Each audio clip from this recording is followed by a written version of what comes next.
Hey, what's up, guys? Welcome to DailyMaleFTM. Today is Monday, and I am Aidan. This week we're going to be sharing with you our coming out stories. Hopefully with this we can inspire your future coming out stories, and hopefully you can sympathize with us on our coming out stories. So, my coming out story kind of has two parts. Because I came out in two huge and different ways. So, coming out to my family and coming out at school were two really different things. To my family, I left them a letter and left the house immediately.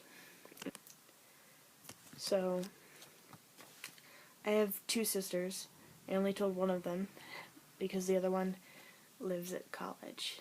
But, the one that lives with me said that she didn't really care what I wanted to be called, that I was her sister and she could call me whatever she wanted. My mom's a lot more accepting. She called me her rainbow baby last week when she was calling me Aidan, which I'm not sure that actually means queer baby or queer child. In fact, there are a lot of different definitions of it, but I think it was a sweet effort nonetheless. My dad was a whole different animal to tackle. He pulled me over when I got home from my friend's house, and he just railed on me for like half an hour. He yelled at me for the way I did it, that I kind of like inconvenienced them. He told me that I was just confused, that I was making it up because it was cool, you know, that thing that parents like to say, that being trans is cool, or being queer is cool, because it's really not. It's not like something you could choose to be. So yeah, he did that, and then he basically just laid it out on the table that if I were to legally change anything about my name or gender, that I would no longer have his support, so I have to do it after college, or else I'm on my own for the rest of my life. And that's been it with my family. So the second part of my coming out story involves Social Justice Day at my school. Now, for a quick background, I go to an art school, and we have a day dedicated to social justice issues as they are in the world and in the world of our school. Basically what we have is we work with the Pulitzer Center for Crisis Journaling.